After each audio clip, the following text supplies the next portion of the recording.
시작.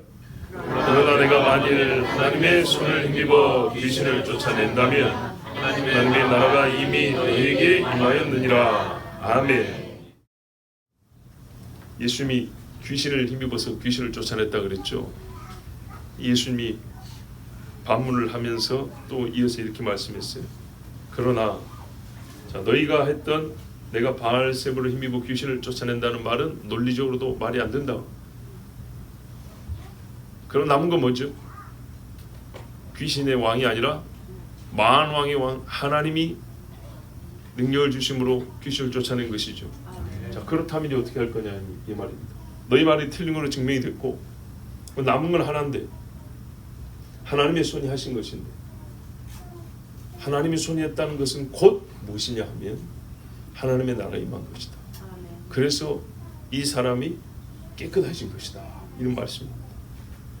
야, 결론과 핵심 요지는 너무 단순하고 명확하죠. 오늘 20절 전반부에 그러나 내가 만일 안 믿으니까 이렇게 말한 거예요. 가정으로 말한 거는 예수님이 실제로 하나님의 손을 한 건데 안 믿으니까 이제 생각해 보라는 거예요. 예수를 안 믿는 사람들이 만일 내가 하나님의 손을 힘입어 귀신을 쫓아냈다 하면 여기서 손은 손가락입니다. 손가락. 네, 여기 원문에 나왔죠. 손가락 이렇게 돼 있죠. 하나님의 손가락. 이거 어디서 나온 표현이냐면 예수님이 나는 이거 히브리인들 잘 안 씁니다. 왜냐하면 나는 여호와라.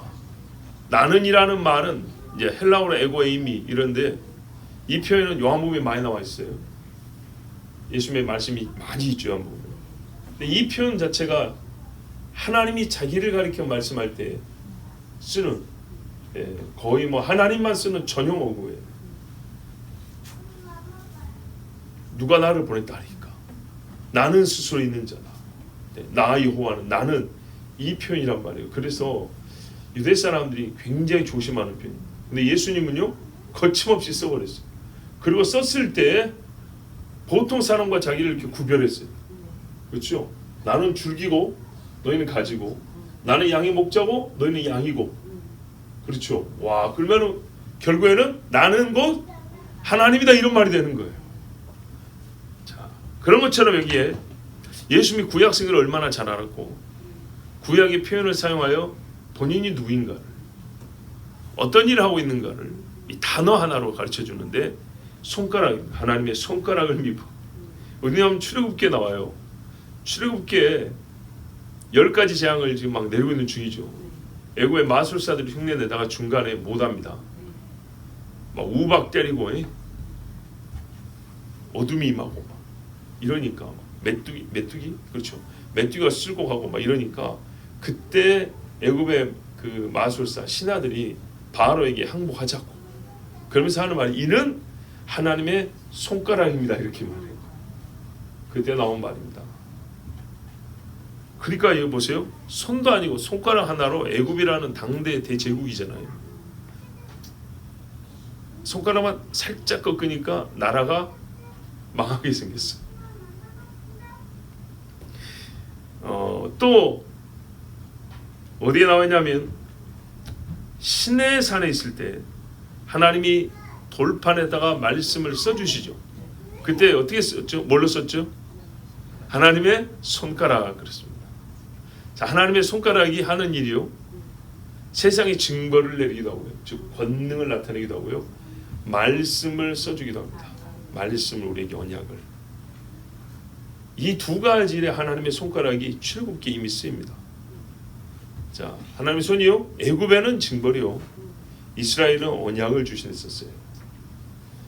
예수님이 오늘 귀신을 쫓아내는데 손가락 하나님의 손가락을 일했어요. 그런데 또 재밌는 일이 있습니다. 초막절이 가까웠는데 초막절이 가까운 게 아니죠. 초막절 마지막 명절 끝날이 다 됐는데 사람들이 현지에서 가늠한 여자를 잡아왔죠. 어떻게 잡아왔는지 대단한 실력입니다. 오늘 형사 못지않은 대단한 실력이에요. 그리고 아침에 예수님 올 때 기다렸다 딱 데리고 왔어요. 어떻게 하리까? 돌로 쳐 죽일까요? 말까요? 예수님이 어떻게 하셨다고요? 예, 손가락으로 땅에 쓰셨다 했어요. 이 땅이 시멘 바닥인지 흙바닥인지 모르겠어요. 시멘 바닥이었으면 손을 잘 봐야 뭐라고 쓰는지 알 것이고, 이렇게 시멘 블럭, 흙바닥이면 보였겠죠, 뭐라고 썼는지. 아마 흙이 좀 있었던 걸로 생각합니다. 그러니까 썼다 했으니까 이 모양이 나왔겠죠. 마치 하나님이 하신 것처럼 거기다 뭐라고 쓰셨어요. 말장난 썼을까요? 시간 끌려고 했을까요? 아니죠. 이 사람들이 분명히 읽었어요. 그런데 읽자마자 막 부끄러워진 건 아니었어요. 괜히 뭐 하는 거냐고 하면서 빨리 말하시오 재촉을 했어요. 쓰는 걸 보면서도. 근데 예수님이 너희 중에 죄 없는 자가 먼저 돌로 치면서 또 계속 썼어요. 그렇다면 이 사건과 관계 있는 뭔가를 썼다는 얘기죠. 또는 그 사람들과 관계 있는 뭔가를 썼다는 얘기죠. 그래서 우리가 생각할 때 예레미야에 보면 악인의 이름은 흙에 새겨지리니 그랬다. 아마 예수님이 그들의 이름을 이렇게 다 쓰신 거 아닌가. 그러면 성경을 안다면 예레미야서가 떠오른단 말이죠. 이들이 율법을 가지고 지금 사람 죽이러 온 거 아니에요? 그러면 예레미야서 정도는 알 거 아니에요. 자기가 해당된 줄 오늘 알았겠지만. 자, 이래서 하나님의 손가락에 하신 일이 무엇인지 우리가 알 수 있고요. 하나님의 손가락이 귀신을 쫓아 사람을 온전하게 합니다. 그의 손으로 빚어 만든 사람을, 그죠? 하나님이 손으로 고친단 말입니다. 주여, 이렇게 일을 했다면, 내가 그렇게 했다면, 여러분 자 생각해 보세요. 하나님의 손가락이 일을 했다면 하나님의 권능이 역사한 거죠. 얼마나 강력하게 역사하냐면 사람을 귀먹고, 다른 성경 보면 말 못하게 하고, 사실 이거 어떻게 같이 갑니다. 보통 한 귀신을 쫓아냈다고 했어요. 그러면 이 권능이 세상 어디에서 난 것인가요? 아니죠. 자, 산속에서 돈 한 1억 가져가면 사올 수 있는 건가요? 아니죠. 로봇 만든 공장에 가가지고 나머지 다 중단하고 이 능력 좀 만들면 만들어지는 건가요? 그런 거 아니죠. 즉, 이 세상에서 난 것이 아닙니다. 순전히 하나님의 손가락이니까 하나님이 하신 겁니다. 그러니까 이 세상에 하나님이요 내버려 두지 않아요. 기독교 철학자들 중에, 신학자들 중에 이신론자들이 있습니다. 이신론이 이가 달을 잇지 않습니다. 하나님이 어떻게 만들었냐면 세상을 너무 잘 만들었다. 하나님을 높이는 것 같죠? 과학이 발달할 때 이 소리가 나왔다는 걸 알아야 돼요. 자기들의 과학기술이 대단한 거예요. 우리가 다 할 수 있는 것 같아요. 우리 손기술로 다 할 수 있을 것 같아요. 그래서 하나님을 좀 멀리 떨어뜨리고 싶었어요. 그래서 말하면 하나님이 세상을 너무 잘 만들어 놓으셨다고. 하나님의 형상인 우리를 너무나 잘 만들어놔가지고 세상에 고장나면 자동으로 고쳐지게 만들어놨다. 우리 인간들이 다 알아서 고칠 수 있게 만들어놨다고. 이렇게 주장을 했어요. 어떻게 했어요? 하나님이 너무 잘 만들어가지고, 하나님이 너무 잘 만들어가지고 세상이 고장나면 세상이 스스로 자동으로 고쳐지고, 윤리 도덕적인 문제도 우리에게 이성을 주시고 양심을 주시고 도덕성을 주셨잖아요. 그러면 충분히 우리가 교육하고 연마하고 수정해 가면서 세상은 바르게 만들 수 있다고. 그러면 이제 하나님 어떠라고요? 거기 가만 계세요. 네? 어떤 그 개그우먼이었죠. 오빠는 신경 쓰지 마. 그렇죠. 그것처럼 하나님 신경 쓰지 마세요. 그럴듯하죠. 결국 뭐 하겠다는 거죠? 하나님 없는 우리 세상. 그리고 누가 대장이요? 사람이죠. 그때부터 사람이 대장이에요. 이게 신학자들 입에서 나왔어요. 놀라운 거는 세상 풍조를 따라했죠. 이게 2000년 전에 나온 게 아니고 한 300~400년 전에 나왔어요. 대중화된 게. 서양 철학이, 서양 과학이 확 발달할 때 그때 나온 신학이 일종의 종교학이며 철학이며 신학이에요. 왜냐하면 세상 사람이 말하는 것을 그대로 신학자가 받아들였기 때문이에요. 그런데 이 본문에 지금 뭘 말씀해줘? 그렇지 않다는 겁니다. 이 세상이 아무리 똑똑하고 잘해도 못하는 게 있다는 겁니다. 절대 안 되는 게 있다는 겁니다. 어떤 거는 흉내낼 수 있고요, 어떤 거는 부분적으로 할 수 있는 게 있어요. 그런데요, 하나님이요, 출입 금지 그런 것처럼요, 절대 모르는 것을 남겨놨어요. 절대 할 수 없는 것을 남겨놨어요.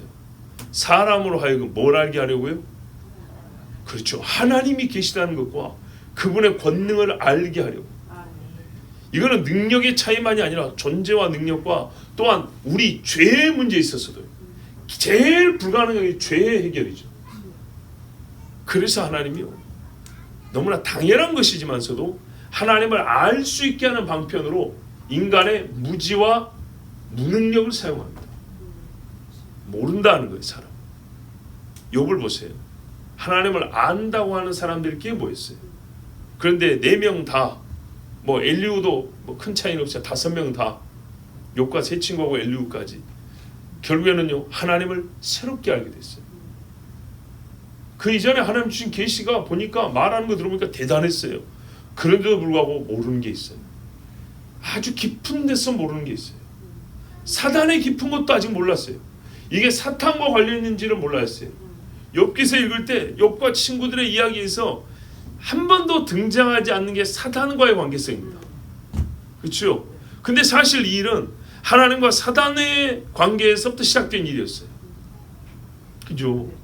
그런데 욥의 친구들이 모르는 게 사탄과 사탄이 하는 일에 대해서였습니다. 물론 우리는 사탄을 아는 것보다 하나님을 아는 게 더 훨씬 중요하고, 하나님을 알면 사탄의 일도 분간할 수 있습니다. 그렇지만 그 친구들이 대단한 하나님 아는 지식을 자랑했지만 확실히 증명된 것은 사탄에 대해서는 몰랐다는 겁니다.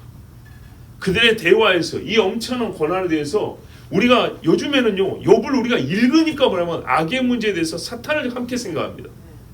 근데 이 지혜와 지식을 전수해준 그분들, 그날 그 고통을 겪었던 당사자들은요, 사탄을 몰랐어요. 악한 영이 있다는 걸 모르는 게 아니라 이 일과 무슨 상관인지 몰랐다. 세상 돌아가는 것과 나라의 흥망성쇠와 우리가 이제 개인사가 사탄과 얼마나 밀접한 관련이 있는지에 대하여 우리는 생각할 수 있어야 돼요. 이 사람의 병든 것에 대하여, 장애에 대하여 누가 사탄과의 관계를 생각했단 말입니까? 자, 사탄과의 관계뿐만 아니라 그걸 모르니까 해결 방법도 없죠. 근데 안다고 해도요, 인간은 사탄을 이길 수가 없습니다. 그렇다면 이신론 같은 그런 신학은 폐기되어야죠. 아무짝에 쓸모가 없는 겁니다. 그런 거 없어도 하나님이 우리를 정말 아름답게 지었다는 거 다 압니다. 굳이 그런 이론 갖다 끌어붙이지 않아도 사람을 하나님보다 조금 못하게 지으셨다는 거 우리는 다 알고 있습니다.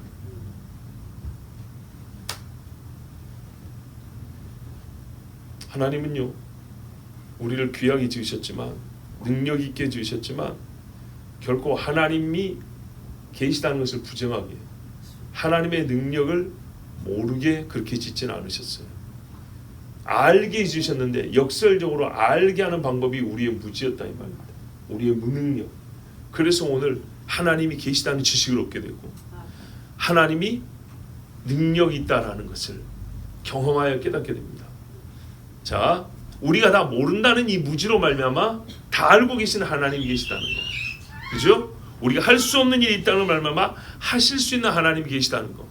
그런데 그거를 어떤 계기로 깨닫냐면 실제로 우리가 모르는 영역이 눈앞에 딱 나타납니다. 우리가 손댈 수 없는 일들이 우리 눈앞에 딱 나타납니다. 근데 그때 어떤 인간적인 수단이나 방법이나 사람의 능력이 아니라 순전히 하나님의 손이, 이 손가락이 이 일을 단번에 해결해 버립니다. 홍해를 갈라버린단 말이에요. 여리고가 무너진단 말이죠. 그럴 때 우리는 나는 아무것도 할 수 없습니다. 여러분, 고작 물고기 그물 하나 찢어질 정도 잡아주니까 베드로가 무릎 꿇어버리잖아요. 이거는 속된 말로 재수정을 한번 그런 일이 있을 수도 있는 거예요. 그죠? 그런데요, 그거는 완전 불가능한 일도 아니에요. 만선을 해가지고 돌아오는 일은 어부들에게 불가능한 일도 아닌데 그날 가능한 일이 하필 그날 예수님이 시키자마자 생겼다는 그 어떤 세상 사람이 말하는 우연의 사건으로 말미암아도 베드로는요 예수님 앞에 무릎을 꿇었어요. 그런데요 아예 불가능한 일, 사람으로서는 기대할 수 없는 일이 일어났다. 바다가 갈라져 버렸다. 귀신이 나갔어요. 사람이 깨끗해졌어요. 자, 이랬을 때 우리는 완전하게 하나님의 일, 하나님의 능력이죠. 이거를 표현하는 말이 뭐냐면 하나님의 나라가 너희에게 임하였다입니다. 자, 제가 아까 이실론 이야기했죠. 하나님이 너무 잘 만들어 두셔가지고 하나님을 1차로 높이는 것처럼 보인다 했죠. 그러나 결국에는 하나님을 쓸데없는 분으로 만들어 버린다 했죠. 예, 저 방구석에 계십시오 이렇게 만드는 그런 마귀의 관계라 그랬어요. 제가 이 이야기를 이 말씀을 관계하여 꺼낸 이유와 의미가 또 여기에 있습니다. 하나님의 나라가 이미 너희에게 임하였느니라, 이 말에요 정말 열광하는 사람들이 있습니다. 굉장히 이 단어를 잘 쓰는 사람들이 있습니다.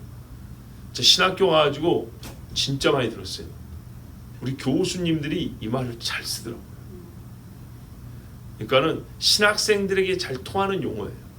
설교할 때도요 신학생들이 잘 통하는 용어하고 성도님들한테 쓰는 용어, 이게 설교 언어 버전이 달라요.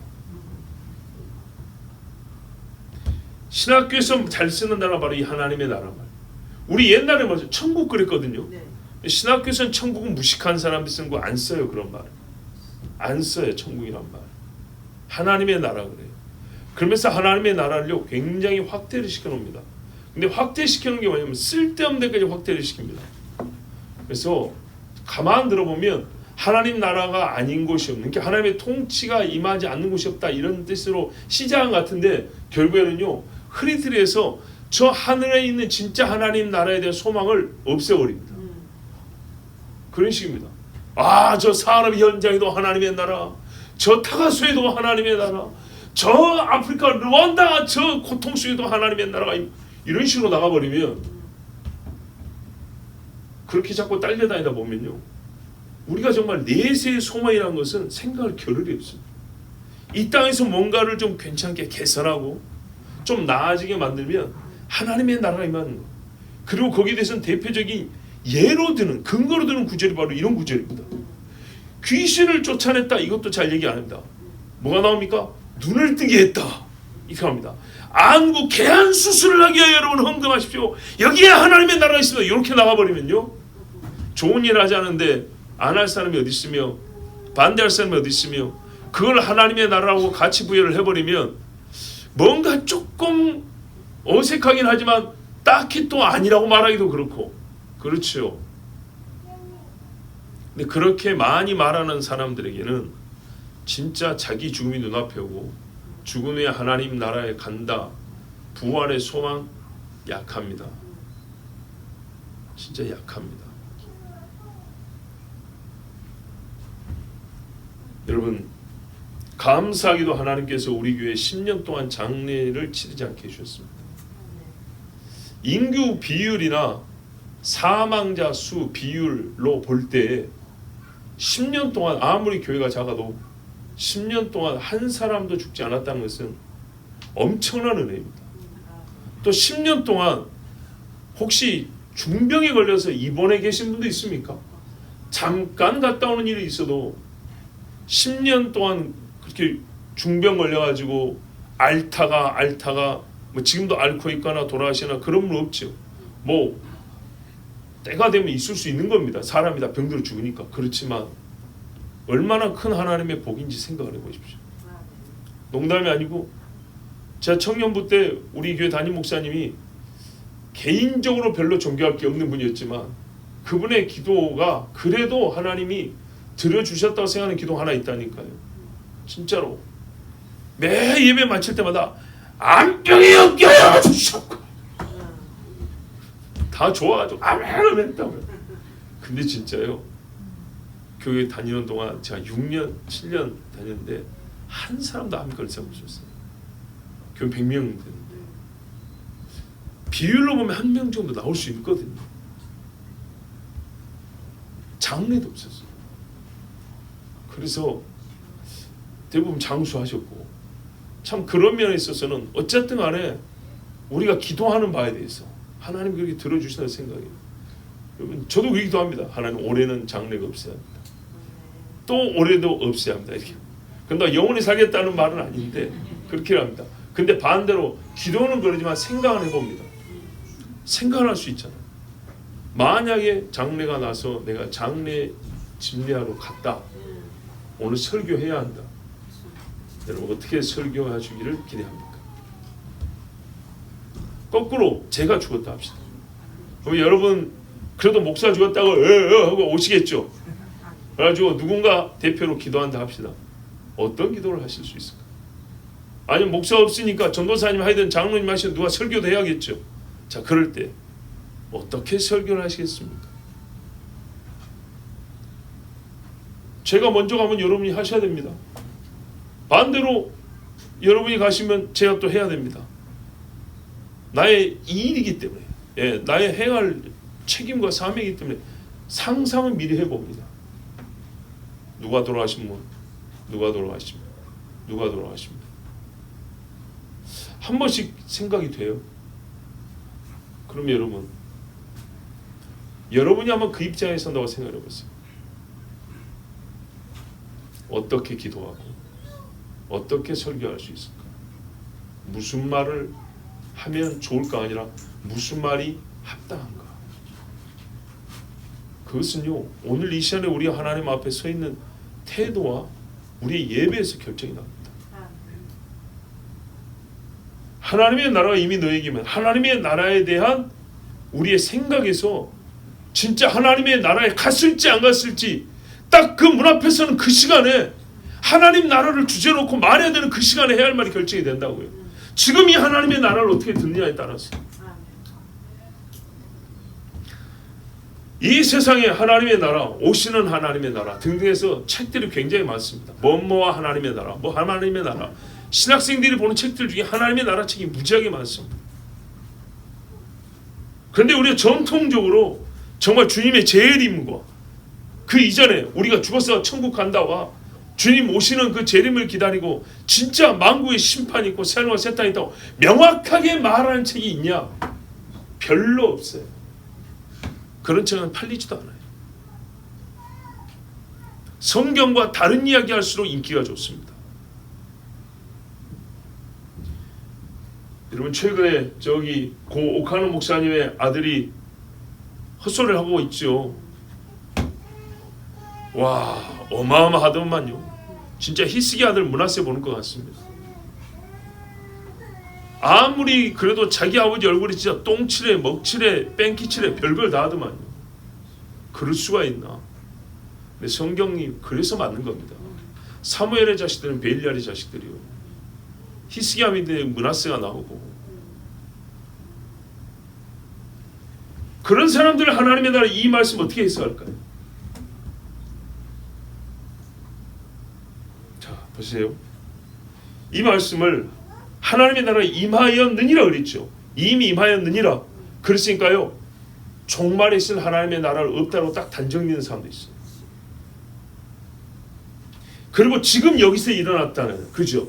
그러니까 현세적인 축복과 현세적인 아까 말한 개선과 긍정적 변화가 하나님의 나라의 다인 것처럼 생각하는 사람들이 있어요. 하나님이 뭔가 조금만 도와주시면 완전히 영적인 새로움이 아니고요. 지금 병이 고쳐졌잖아요. 그렇죠. 우리 육체적인 어떤 부정함만 채워져도 지금 하나님의 나라가 분명히 있으니까 여기에 뭐라 했어요. 뭐 세상 나라가 통일되니 종교가 하나 되니 이런 거 없잖아요. 규모거리만 고쳐준다 하나님의 나라가 임했다 그랬잖아요. 그러니까요. 요 정도 수준에서 가난한 자가 부자 되도 하나님 나라 임했고요. 도둑놈이 정직해지면 하나님의 나라예요. 다 그렇게 생각하는 거예요. 그러면 그 이상의 하나님의 나라는 없냐? 생각을 잘 안 합니다. 여기서 멈춰버리는 사람들이 많습니다. 그래서 생각을 잘 해보면 결론은 이렇게 나옵니다.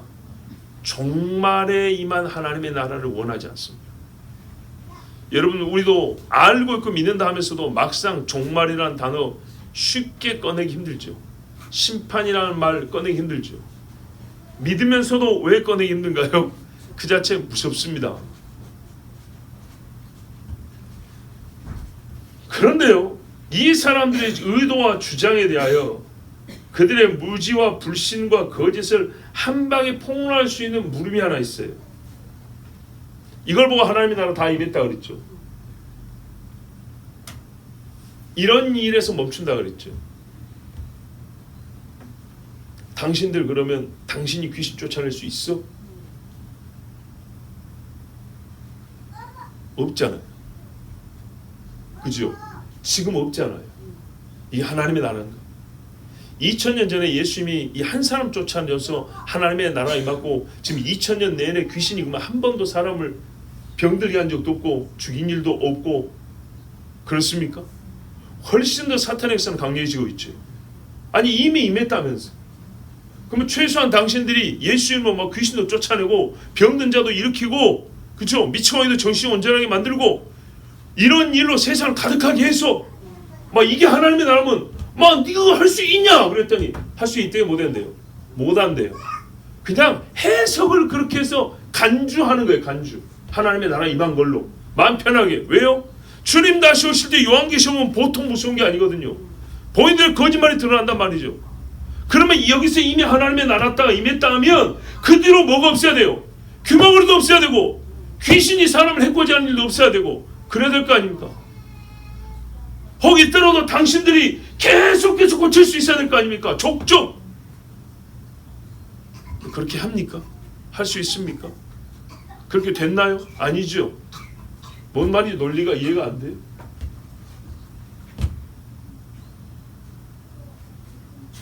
자, 보세요.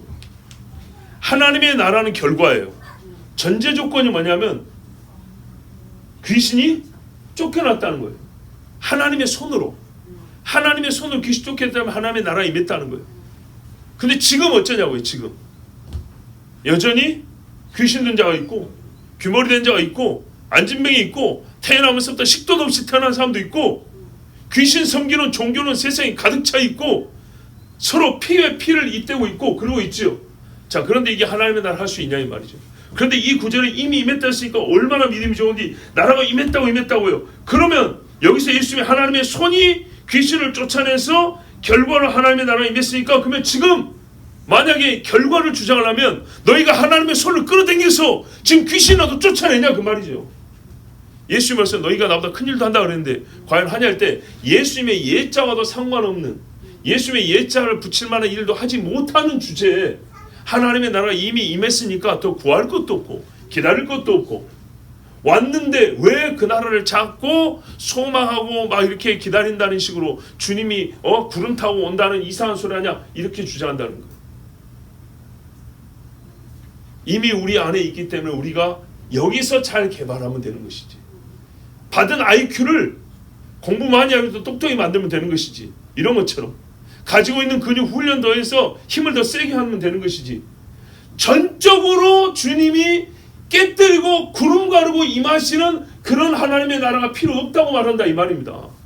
이미 왔으니까 이미 온 거를 잘 활용하면 된다는 거죠. 그런데 성경이 말하는 예수님이 말하는 하나님의 나라는 그런 건가요? 아닙니다. 세상 끝날까지 신상의 제국이 이어진단 말이죠. 마지막 사람의 손으로 떼지 않냐, 사람의 손으로 떼지 않냐 이게 중요한 겁니다.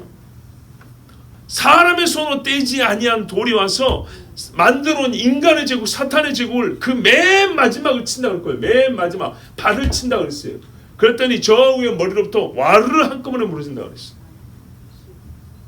그리고 하나님의 나라, 그 돌이 깬 돌은 태산을 이루고 신상을 이뤘던 그 나라들은 흩어져 온데간데 없어져 버려요. 다니엘 7장에 인자가 올 때 하나님의 나라를 그에게 돌린다 주신다 했는데 쇠하지 아니하고 변하지 아니하는 그 나라. 근데 예수님이 말했죠. 내 나라는 여기에 있지 않고 저기 있다 그랬죠. 근데 이미 지금 여기는 임했다 했는데 또 저기 있다는 게 뭐예요? 그러니까요. 성경을 전체로 봐야 되는 거죠. 그럼 여기 임했다는 게 거짓말이야. 그게 아니죠. 임한 거는 맞는데 다 온 게 아니에요. 그러면 임했다는 말은 뭐냐? 아까 그랬잖아요. 귀신을 쫓아낸 게 이 땅의 나라의 것으로는 절대 불가능한 일이라고요. 이건 아세요? 이 용어의 차이를 잡으면 부분적이지만 부분적 사건이지만 전적으로 하나님의 나라의 능력이 임해야 가능한 일이라고요. 전적으로 하나님의 손이 하신 일이고, 근데 전적으로 하나님의 손이 하신 일인데 그 나라의 일부를 보여줬어요. 그 나라의 일부라고 해서 그 나라가 아닌 건 아니죠. 예, 국경선 들어오면 그 나라인 것처럼 하나님의 손이 다 버린 거예요. 하나님이 여기 계시지 않고 이 세상에 손을 집어넣어서 쫙 이렇게 땅에다 대버렸다고요. 임했죠. 그래서 여기서 이 나라의 힘을 할 수 없는 귀신이 나갔다 이 말입니다. 하나님의 압도적인 힘으로. 자, 여러분, 하나님의 나라는 썩습니까? 쇠합니까? 아니요. 지금 이 세상은요, 썩어가고 죽어가고 있죠. 희망과 밝은 미래를 주장하지만 2000년 전보다 더 썩고 더 병들었습니다. 기술의 진보, 기술의 진보, 그게 하나님의 나라인가요? 그렇게 생각하는 사람 있어요. 발달해서 그렇다고. 자기가 하는 말을 잘 알아야 됩니다. 그렇게 주장하면 뭐가 되냐? 논리, 즉 말의 이치를 생각해 보세요. 하나님이요, 사람의 기술에 의지하는 꼴이 되어버립니다. 그럴 것 같으면 니므롯이 바벨탑 싸울 때 그거 의지하고 그 위에 꼭대기에 자리에 앉았으면 됐겠네.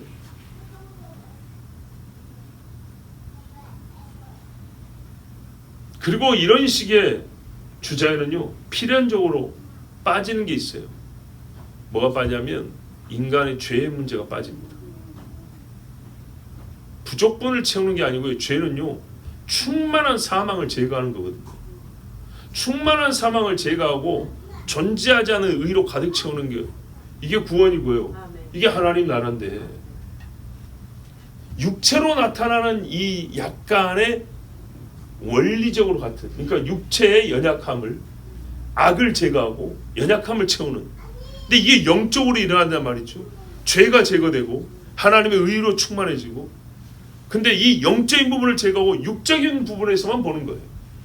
뭐를 개선하고 뭐를 고치고 뭐를 연합하고, 이런 식으로 해서 하나님이 도와주셔서 하나님의 나라 여기 임했습니다. 이거는 너무너무 부정해요. 근데 그것에 영적인 세계는 생각하지 않냐고, 또 종말의 주님이 이 땅에 오셔서 완전히 지금 우리가 보이는 이 일을 다 새로 바꾸는 새 하늘과 새 땅, 거기까지는 생각하지 않고 원하지도 않고, 새 하늘과 새 땅을 서로 잘 씁니다. 잘 쓰는데 어떻게 하냐면 이미 임한 하나님의 영이 우리를 개선해 나가고 발전시켜 나가서 되는 식으로 그렇게 말을 합니다. 그래서 항상 인간의 역사를 어떻게 해석하냐, 우리는 더 나아졌습니다라고 해석을 합니다. 그래야 자기들의 논리는 말이 되잖아요. 그렇죠? 하나님이 이미 잘 만들어놨고 하나님의 나라가 이미 임했다 했으니까 우리는 받은 거를 잘 활용하고 능력을 키워서 이루어 가야 될 거 아닙니까? 그렇죠? 그런데 인간의 역사가 퇴보하고 있다고 말하면 자기 모순이죠. 그러니까 발달하고 있다고 말한 거예요. 그래서 한다는 소리가 뭐예요? 옛날 고대에는요, 사람을 얼마나 잔인하게 죽였는지 몰라요. 그러나 우리는 얼마나 인권을 중시하고 얼마나 우리 사람들의 권리를 중요시하면서 인간적으로 대합니까? 무슨 인간적으로 대하고 있어요 지금? 아닙니다. 오히려 그럴싸한 법이 있기 때문에 우리가 속는 겁니다. 여러분, 마약이라는 것이 오늘날처럼 대중화된 역사 어느 한 곳에 찾아본 적이 있습니까? 찾아질 수 있습니까? 오늘날처럼 마약이 대중화된, 마약으로 국가와 국가 간에 사업을 하여 재정을 채운다. 농사를 지어가지고 세금을 거둔 게 아니고 마약 장사를 해서 정부가 마약 장사를 한다. 무지막지한 이야기죠. 3000년 전에 그런 일이 있었을까요? 인격적으로 대한다고요? 너무 인격적으로 대한 나머지 죄에 대한 처벌을 못하는 지경도 있죠. 그렇죠? 어떤 자는 적게 죄를 지어도 큰 벌을 받고요, 죽을 죄를 지었는데도 무죄가 되고요. 잘 살펴보세요. 이게 하나님의 공의고 이게 하나님의 나라인가요?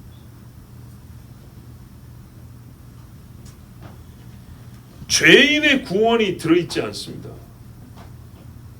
인간의 제국과 그 제국의 붕괴, 하나님의 심판이 포함되지 않던 이거는요, 말은 하나님의 나라지만 사실은 반성경적인 하나님의 나라, 사탄의 나라 이야기입니다. 마귀가 에덴 동산에서 진짜 하나님의 나라였는데 하나 바꿨잖아요. 하나님 말씀을 의심하게 하고 하나님이 이 사람들 다스리게 하는 그 말씀 명령 하나 딱 선 하나 끌어놨어요. 그랬더니 누가 지배했죠? 사탄이 지배했죠. 그래서 어떻게 되죠? 사탄의 나라가 됐잖아요. 한 끗 차이입니다. 그러나 이걸 돌이키려면요, 완전히 거꾸로 돌아야 됩니다. 정확하게 거꾸로. 무슨 말이죠? 사탄의 말과 사탄의 속임수에 넘어가지 않아야 하나님의 나라가 되는 겁니다. 그런데 우리가 지금 그렇게 되냐 이 말이죠. 그렇게 안 되죠. 못하고 있죠. 그래서 하나님의 나라가 임할 때 전 세계적으로 나타난 확인된 현상이 뭐냐면 물이 바다를 덮어같이 여호와라는 지식이 세상에 충만함이라 이렇게 말했어요. 사탄의 지식, 사탄의 말이 하나님과 사람이 하나님이 주신 말씀에 한마디도 끼어들지 못하는 상태. 완전하게 하나님 뜻이 인간에게 정확하게 온전히 계시되고 주신 그대로 모두를 하나님 계시로 아멘하는 상태. 그때가 에덴 동산에 범죄하기 전인데 지금 우리가 그러고 있습니까? 성경이 뭐라 그러죠? 갈수록 귀신의 가르침을 따르는 자가 많고 그랬습니다. 그런데 이 한 구절을 가지고 하나님의 나라가 임했으니 우리는 더 이상 바랄 것도 없고, 저 요한계시로 나온 것은 추상적이고 시적인 표현이고 상징적인 언어고 그렇게 말하면 될까요? 아닙니다. 여러분, 다니엘 2장에 보면 하나님의 나라를 말해줍니다. 누가네살이 꿈을 꿨어요. 신상이 있는데 금이고 뭐 은이고 동이고 그 다음에 뭔가 쇠고 흙이랑 쇠랑 섞여 있고 막 그랬습니다. 그때 다니엘이 하는 말이 이 열왕의 때에 그랬어요. 이와 같이 세상 나라는 계속 자기의 힘을 떨쳐갈 것이고 이어져 나간다 그랬어요. 수많은 세상의 왕들이 지금도 나라가 몇 개입니까? 이게 무슨 하나님의 나라입니까? 하나님이 왕이 돼요. 그래서 왕국이라고 그랬는데, 자, 그럴 때에 하늘의 하나님이 보세요, 한 나라를 세우시리니 그랬어요. 병자 하나 고치는 이야기가 아니에요. 분명히 이 열왕이 나라를 세운 것처럼 국가 체제를 세운다 해서 한 나라를 세우시리니. 그럼 이거 이스라엘과 유다 아닙니까? 여러분 지금 망했을 때입니다. 다니엘서니까요. 나중 이야기입니다. 이것은 영원히 망하지도 아니할 것이요, 그 국권이 분명히 나라입니다. 다른 백성으로 돌아가지도 아니할 것이요, 도리어 이 모든 나라를 쳐서 멸하고 영원히 설 것이라. 왕이 사람의 손으로 아니하고 산에서 뜨인 돌이 철과 녹과 진흙과 은과 금을 부서뜨리는 것을 보신 것은 크신 하나님이 장래일을 왕께 알게 하신 것이라. 이 꿈이 참되고 이 해석이 확실하니이다. 아멘. 이 꿈을 거짓으로 보든지 이 해석을 믿지 않든지 이 사람은 하나님의 나라 상관이 없습니다. 반드시 이 나라가 세워진다 했습니다. 예수님이 오신 자예요. 예수님이. 그렇죠? 예수님이 오셔서 요한계시록 21장에 보라 내가 보니 새하늘과 새 땅, 처음 하늘과 처음 땅, 그래요. 사람과 열국이 세워진, 이건 없어지는 거예요. 거룩한 성 새 예루살렘이 하나님께로부터 하늘에서 내려오니, 여러분 새 예루살렘은 도성입니다. 도성. 왕이 사는 성이라고요. 이 자체가 뭐예요? 나라를 전제한 거라고. 나라. 그 다음에 그랬어요. 내가 들이 보좌에서, 그래서 보좌, 왕이 앉는 자리입니다. 큰 음성이 나서 이르되 보라 하나님의 장막이 사람들과 함께 있음에 하나님이 그들과 함께 계시리니 그들은 하나님의 백성이 되고. 그러면서 이러이러한 것 없고 처음 끝에 다 지나갔음이로라. 보십시오. 우리가 장례식장 가서 설교하는 게 이 말씀인데, 그렇죠? 평시에는 추상으로 듣고 누가 하나 좋은 일 하면 하나님의 나라가 다 임한 것처럼 이때 주시는 이 하나님의 나라를 생각하지 못하게 만드는, 이것이야말로 얼마나 사탄의 속임수가 같습니까? 보충 설명 하나 해드릴게요. 잘 보세요 여러분. 예수님의 다른 이름이 뭡니까? 임마누엘. 임마누엘. 뜻은요? 하나님이 우리와 함께 하시다. 다 맞네요. 그럼 우리가 하나님 볼 수 있는 거 다 봤지요. 함께 하시다. 동행, 동거, 임재. 그렇죠. 2000년 전에 이미 오셨네요. 그렇죠? 그럼 여러분 다 임재 경험하고 있죠? 그죠? 요한계시록에 뭐 새 예루살렘 올 필요 없잖아요. 아, 임마누엘이죠, 임마누엘. 하나님 우리 함께 계시잖아요. 그죠? 충만하죠? 그래요, 안 그래요? 안 그래요. 얼마나 이게 중요한 말씀인가 보세요. 분명히 임마누엘이 있어요. 하나님 우리 함께 계시다. 우리와 함께 하시는 하나님이라고 그랬어요. 그래서 그걸로 다라 그랬나요? 맞아요. 하나님 함께 계셨어요. 그러나 그 함께 하심이 하나님이 우리하고 함께 하신다는 것에 다가 아니에요. 다른 것도 아니에요. 예수님이 우리하고 사셨던 것이 임마누엘이 지금은 뭐예요? 다르게 설명할 수 있나요? 임마누엘이죠. 맞아요. 임마누엘이에요. 하나님의 손으로 일했으니까 하나님의 나라에 임한 게 맞다고요. 근데 그걸로 다 하냐 이 말이죠. 분명히 하나님이 우리와 함께 산 게 맞아요. 이게 임마누엘인데 그게 하나님이 우리와 함께 한다는 것에 다 하냐는 말이죠. 아닙니다. 주님이 다시 오신다 그랬어요. 그 다가 아닙니다. 전체가 아닙니다. 완전체가 아닙니다. 고린도전서 13장 12절에 우리가 이제는 거울로 보는 것까지 힘이 하나 그때는 얼굴과 얼굴 대하여 볼 것이고 이제는 내가 부분적으로 하나 그때는 주께서 나를 하신 것이 내가 온전히 알리라 그랬어요. 여러분 또 이 차이를 한번 보세요. 인자가 영광을 받는 날이 있다고 그랬어요. 마태복음 24장 30절에 그때 인자의 징조 하늘에서 보이겠고 그때 땅의 모든 족속들이 통곡하며 그들이 인자가 구름을 타고 능력과 큰 영광으로 오는 것을 보리라. 자, 이 땅에 죽으러 오실 때하고 다시 오실 때하고 이것도 임마누엘이고 이것도 임마누엘인데 차원이 다르잖아요. 그리고 여기도 하나님의 나라가 임했는데 이기도 하나님의 나라가 임하잖아요. 더 완전하게 임한 거죠. 마태복음 25장 31절 이하에도 인자가 자기 영광으로 모든 천사 함께 올 때 오신다 했잖아요. 임마누엘이 임마누엘. 자기 영광의 보좌에 앉으리니 처음 오실 때는요. 영광의 보좌는 없었어요. 모든 민족을 그 앞에 모고 각각 분별하기를. 그러니까요. 이게는 예외 없이 모든 나라 왕이고 백성이 다 모인다는 거예요. 심판을 받는다는 거죠. 양과 염소를 분별하는 것 같이 나누다 그랬어요. 그때 임금이 인자를 임금이라고 불렀어요. 그 나라가 임했다는 얘기입니다. 이제 고린도서 15장 24절에 그 후에는 나중이니 저가 모든 정사와 그 후에는 나중에 이른이 있다는 거예요. 모든 정사와 모든 권세와 능력을 멸하시고 그래요. 하나님의 나라는요. 우리가 자꾸 지금 땅의 것만 생각하는데요. 병든 자가 고쳐지만 이게 동시에 귀신이 나가는 거였죠. 이 근원적인 문제, 저 하늘에 있는 악한 영들까지 싹 제거가 돼야 완전히 하나님의 나라에 임하는 거예요. 그래서 고린도전서에 그렇게 말한 거예요. 나중에는 저가 모든 정사와 모든 권세와 능력을 멸하시고 사단이 역사하고 사단의 손이 지금 사람을 건들고 있지 않습니까? 이거를 싹 끊으시고 나라를 아버지 하나님께 바칠 때라. 아멘. 이후에 나중에는 그러므로 이미 임한 하나님의 나라는 하나님의 권능이 임하고 하나님의 통치만 것으로 하나님의 나라가 있기 때문에 이 일이 가능한 거예요. 하나님의 나라 밖의 힘이 아니에요. 그 나라의 그분의 힘인 것이지. 그러나 이거 다가 아니에요.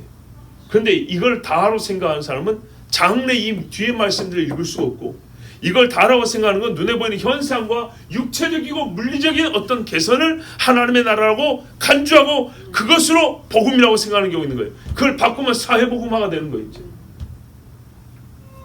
마태복음 26장 29절에 그러나 너희에게 이르노니 내가 포도나무에서 난 것을 이제부터 내 아버지의 나라에서 이미 임했다면서요. 근데 보세요. 내 아버지의 나라에서 새 것으로 너희와 함께 마시는 날까지 마시지 아니하리라. 아멘. 그럼 여기를 얘기하는 건가요? 아니죠. 지금 이때를 얘기하는 게 아니에요.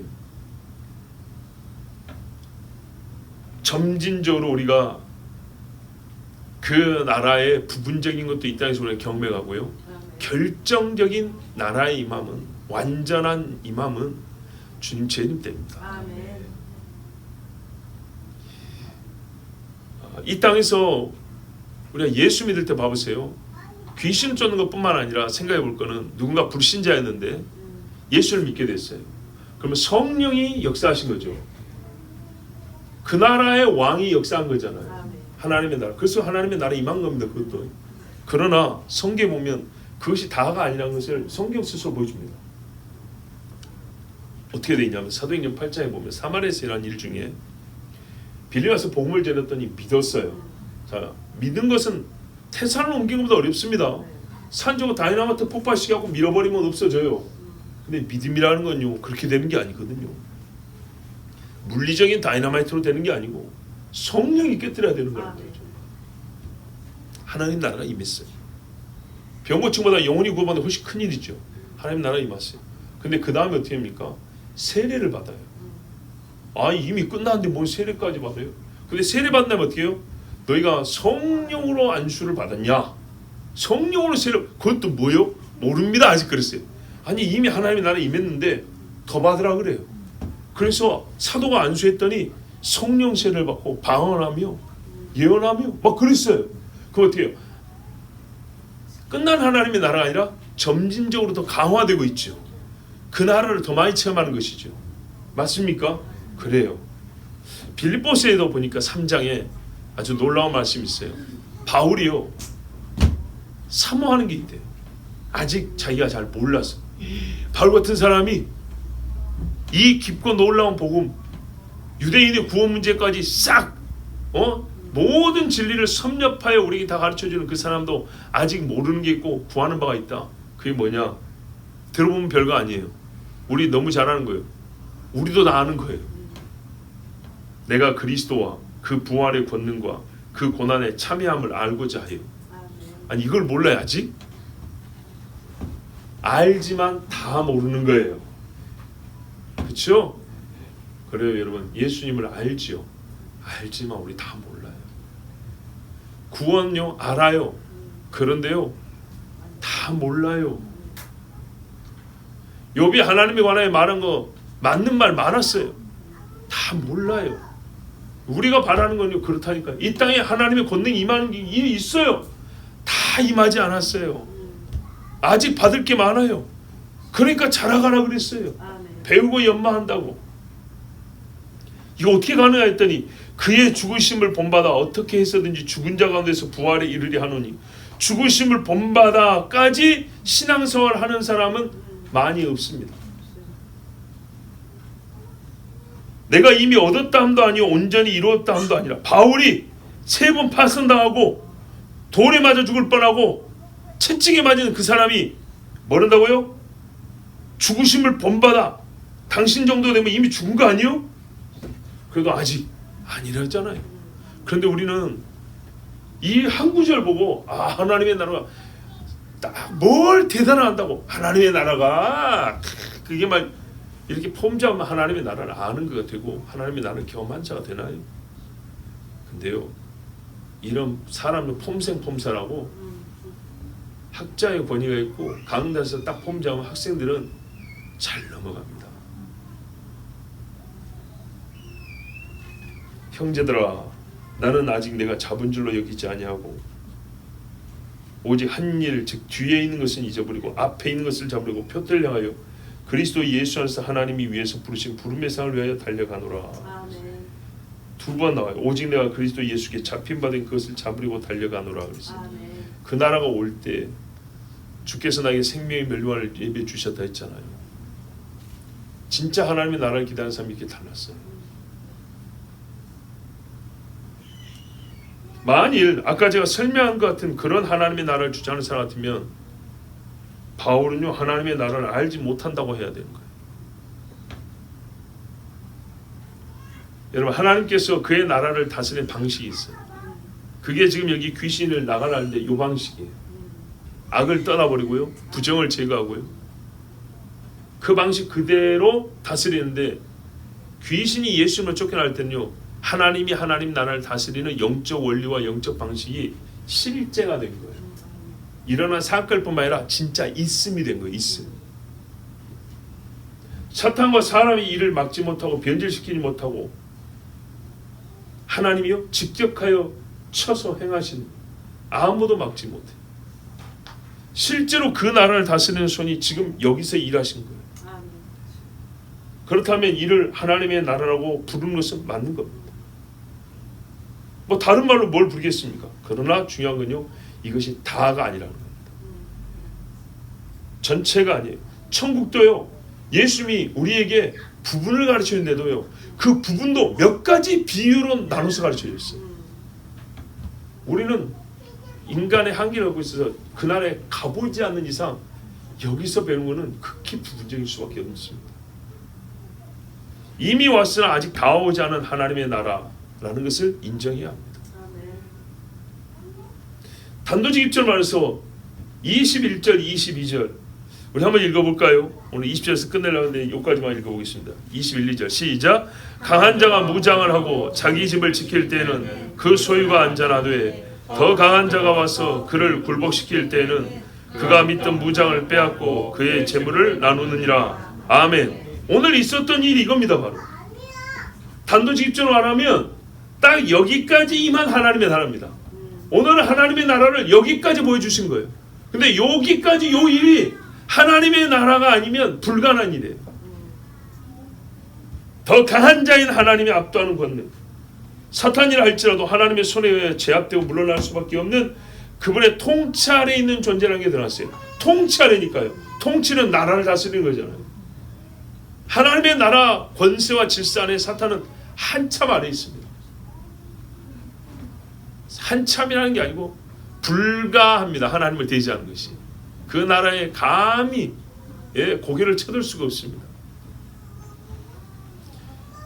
바로 이 사건은 하나님의 나라라는 포괄적이며 총체적인 개념이 아니고서는 담을 수 없는 큰 사건입니다. 즉 우리가 보게 되는 어떤 영적인 변화의 사건들, 사단이 물러가고 패하는 사건들, 꼭 귀신이 귀먹고 말 못하는 것만 아니라 꼬부라지게 하든 미치게 하든 분노하게 하든 살인하게 하든 거짓말하게 하든 음행하게 하든 이 모든 것들이 새로워질 때는요, 하나님의 권세와 하나님의 나라를 빼고는 설명할 수 없습니다.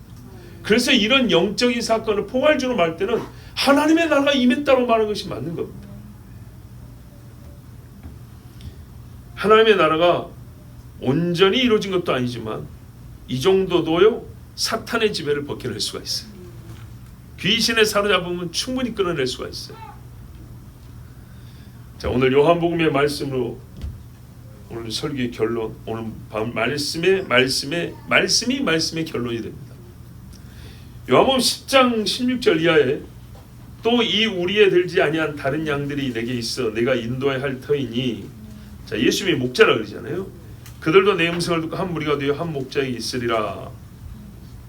그러면서 17절에 내가 내 목숨을 버리는 것은 그것을 내가 다시 얻기 위함이니 이로 말미암아 아버지께서 나를 사랑하시느니라. 아멘.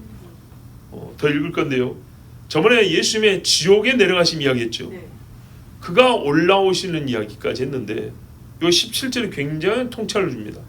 내가 내 목숨을 버리는 것은 그것을 내가 다시 얻기 위함이니, 얻을 것을 알고 버릴 것까지 순종했다. 이로 말미암아 아버지께서 나를 사랑하시느니라.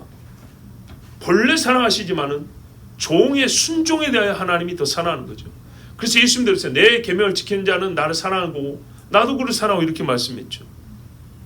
이를 내게서 빼앗는 자가 있는 것이 아니라, 이 부분입니다. 빼앗는 자가 있지 않아요. 사탄이 예수님의 생명을 뺏는 게 아니고요, 사람이 뺏는 게 아니고요, 분명히 이상의 빌라도라는 세상 나라의 권세가 뺏었고요, 그렇죠. 그 다음에 누굽니까? 헤롯이 뺏은 것처럼 돼 있어요. 유대인의 제사장이 뺏은 걸로 보여요. 그러나 그것이 아니고 내가 스스로 버리노라.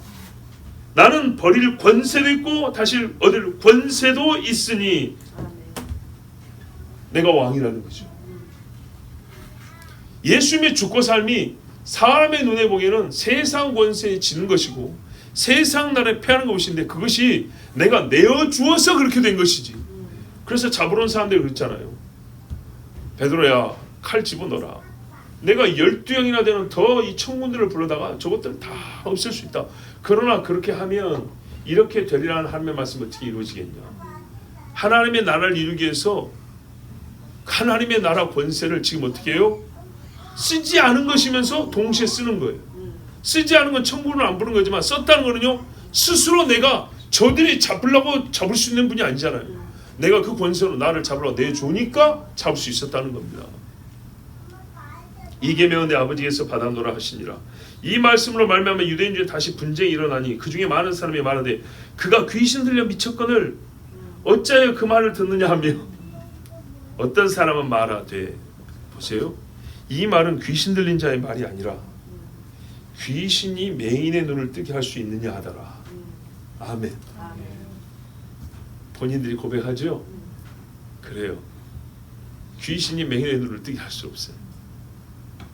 자기들이 예수님을 잡고 싶어서 한 말이지 이미 모순인 거 다 알아요. 그리고 귀신이 맹인의 눈을 뜬 것으로 지금 이야기가 시작되는데 예수님의 이 말씀을 들어보면 맹인의 눈을 뜨게 한 이야기 정도가 아니죠. 본인의 십자가 죽음과 자기 목숨을 자기가 내주는 것과 부활하여 하나님의 뜻을 이룬 이야기까지 더 이어서 펼쳐서 나가고 있죠. 더 깊은 하나님의 나라 세계를 얘기해 주는 겁니다. 그래서 그게 어떻게 해요? 그분의 권세로 말미암아, 잘 보세요. 아버지의 권세, 그가 내게 주신 권세로 말미암아 이 귀신을 쫓아서 뭐라고요? 맹인의 눈을 뜨기도 했지만 지금 죽음 이야기죠. 내가 죽고 사는 것도 그분의 권세로 됐다. 그러니까 똑같이 보세요. 지금 오늘 우리 본문에 귀 먹은 사람의 귀를 열어준 게 이미 하나님의 나라에 임했다 그랬죠. 그러면 이거는 병의 차이가 아닐까요? 눈먼 사람의 눈을 뜨게 한 것도 하나님의 나라에 임한 거겠죠. 근데 이 병 고치는 것으로 끝나지 않고 예수님이 이야기를 더 깊은 데로 끌고 갔다니까요. 뭐예요? 이야기는 분명히 그렇게 시작했어요. 그렇게 시작했는데 예수님이 중간에 그들이 생각지 못한 깊은 단계로 끌고 간 게 뭐냐면 내가 죽고 부활하는 것도 내가 지금 이 사람에게 귀신아 나가라 하고 맹인의 눈을 뜨게 하고 귀머거리를 열게 한 것처럼 내가 죽는 것도 똑같이 내가 너희가 아니라 내가 그래 나를 죽여라 나를 내놓노라 이렇게 했을 때 되는 일이라는 얘기입니다. 그러면 어떻게 되죠? 보세요. 하나님 예수님이 같은 권세로 이 두 가지를 하죠. 근데 병 고치는 하나님의 나라가 임했는데 죽고 부활한 데는 하나님의 나라가 아닌가요? 하나님의 나라죠. 근데 부활한 다음에 어떻게 해요? 끝이 아니고 승천하고 재림하죠. 그러니까는 이게 더 큰 하나님의 나라, 더 완전한 하나님의 나라 이야기가 되는 겁니다. 자, 발단이 병 고치고 귀신 쫓는 데서부터 했어요. 근데 여기서부터 하나님의 나라가 분명히 말했어요. 근데 요 이야기를 시작했는데 예수님이 그 권세와 능력을 얘기하면서 내가 죽고 사는 얘기까지 이어갔단 말이죠. 그러자 이 사람들 중에도 그렇지 귀신이 어떻게 이걸 쫓을 수 있어 이랬지만은 이제 누가복음과 이 요한복음 말씀을 전체를 보면 그러므로 하나님의 나라는 여기에 이미 임하였지만 완전히 임한 것은 아니고 그 완전함은 주님이 죽으시고 부활하여 다시 오실 때에 우리 눈앞에 펼쳐진다. 말씀하신 대로 진짜 새하늘과 새 땅에 그때 하나님의 나라가 완전히 임하고 우리가 하나님 나라에서 그 식탁에서 다시 주님과 함께 먹고 마신다. 여기까지 가는 겁니다. 자, 여러분, 세상에 말쟁이들이 많다 했습니다. 말을 잘하고 못하고 문제가 아니고 거짓을 진짜처럼 말하고 여기까지 가야 되는 것인데 덜 가고도 다 왔다고. 여러분 저기 고속버스 타고 끝까지 가는데 중간에 휴게소에 다 왔어 내리라면 황당하죠. 그렇지만 하나님 나라 가려면 바울도 내가 다 이루었다함도 아니고 얻었다함도 아니고 이랬다 달려간다 했는데 한참 달려가는데 다 왔습니다 하면 어떻게 되죠? 아니 가만 못해요. 맞아요. 그게 바로 중간에 실종하여 뒤로 몰려 침륜에 빠진다는 겁니다. 이게 육체 정욕의 유혹만이 아니고요. 신앙의 미혹, 신학적 미혹, 사람의 속임수와 간사한 혀의 꾀임들입니다. 치밀하게 사람을 속입니다. 치밀하게. 어린애들은요 단 거 입에 갖다 놓으면 쉽게 세울 수 있어요. 그러나 조금 생각한다는 사람들을 속일 때는 치밀하게 속여야 됩니다. 요즘에 보이스피싱들도 굉장히 치밀하게 사람 속이죠. 마귀가 그보다 못할까요? 그것들이 아비인데 모든 거짓말하는 자들의 아비인데요. 그래서 조심해야 됩니다. 설교하는 저도 속을 때가 있고요. 잘 모를 때가 있습니다. 또 제가 원하면 아니지만 결과를 볼 때 제가 여러분을 속이는 일이 있을 수도 있습니다. 그래서 원하는 건 하나님 깨우쳐 주시고 가르쳐 주셔서 고치고 수정하고, 그래서 저도 최대한의 양심을 따라 신앙 양심과 또 말씀에 따라 하기 때문에 옛날에 이건 좀 부족한 것이고 또 잘못됐습니다 하면 고쳐드리잖아요. 그러나 진짜 거짓말쟁이들은 아무 일도 없었다는 듯이 쑥쑥 넘어가 버리죠. 조심해야 됩니다. 여러분, 하나님의 나라 예수 이름으로 귀신이 나가면 임한 것입니다.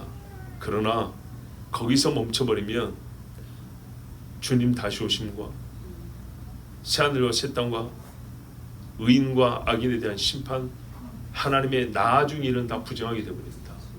곧 하나님의 영광은 더 이상 보지 못하게 우리 눈을 가려보는 것입니다. 그리고 우리의 신앙은 잘못되어 힘없이 맥없이 살다 죽거나 아니면은 실족하여 구원을 받지 못하는 사람도 많습니다. 말세에 귀신의 가르침을 따르는 자가 많고 귀가 가려워서, 의외입니다. 정말 의외예요.